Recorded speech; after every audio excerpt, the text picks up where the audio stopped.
Les échantillons d'eau du poulailler doivent être prélevés à l'intérieur de l'aire d'engraissement, à la fin de la conduite d'eau, au point de la ligne d'eau le plus éloigné de la source. Un échantillon doit être prélevé pour chaque source d'eau. Dans les cas où une source d'eau approvisionne plus d'un poulailler, des échantillons doivent être prélevés dans les lignes d'eau de chaque poulailler.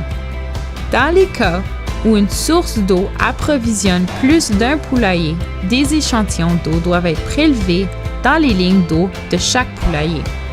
Dans les systèmes où un problème est identifié, il pourrait être nécessaire de réaliser des analyses de suivi dans ce système, et ce, en amont jusqu'à la source à point d'accès, par exemple aux médicamenteurs et au contournement. L'utilisation de capelets anti-retour dans le système de plomberie contribue à faire en sorte que toute contamination dans les lignes d'eau se produise dans le poulailler, ne reflue pas vers la source et d'autres lignes pendant les périodes de faible pression. La procédure d'échantillage doit être la suivante.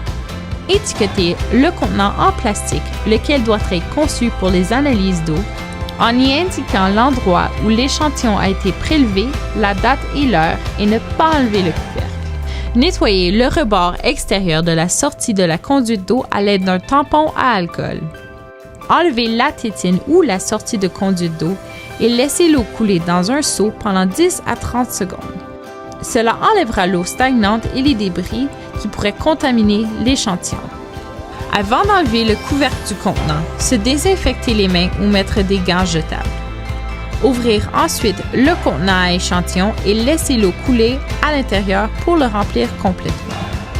Ne pas toucher l'intérieur du couvercle ou l'ouverture du contenant et ne pas déposer le couvercle.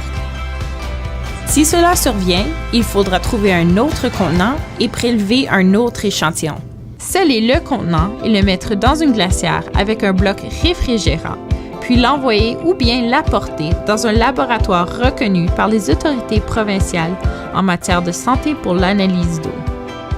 L'échantillon doit être prélevé dans un contenant spécial stérilisé qui contient au fond de la poudre blanche pour protéger les bactéries qui feront l'objet de l'analyse.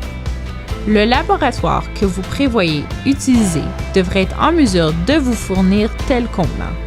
Si vous n'en avez pas, les échantillons doivent arriver au laboratoire dans les 6 heures suivant le prélèvement et ne doivent pas être maintenus ou transportés à une température supérieure à 10 degrés Celsius pour obtenir des résultats précis. L'analyse minérale et bactérienne devrait être effectuée au moins à chaque année et il est important de connaître le pH de votre eau. L'échantillon servant à l'analyse minérale devrait être prélevé dans un contenant différent puisque la poudre blanche qui sert de tampon dans l'échantillon d'eau destiné à l'analyse microbiologique affectera le contenu minéral de l'échantillon d'eau. Une eau contenant des niveaux élevés de minéraux tels que le sodium, le fer, le magnésium, des sulfates et des sulfites peut faire en sorte de diminuer le rendement, contribuer à l'incident de certaines maladies et entraîner des problèmes de santé intestinale si elle n'est pas traitée. Les opinions divergent quant à l'effet du pH de l'eau sur la santé des intestins et le rendement des oiseaux. Mais il est généralement admis que le pH a un effet direct sur l'efficacité du chlore en tant que désinfectant ainsi que sur la solubilité des minéraux. L'analyse bactériologique doit comporter une numération des coliformes totaux par 100 ml et des coliformes fécaux. Idéalement, l'échantillon ne présentera pas de croissance bactérienne. Cependant, toute contamination de l'échantillon par la poussière dans le poulailler fera en sorte d'introduire des bactéries qui seront détectées, mais qui ne proviendront pas nécessairement de l'eau.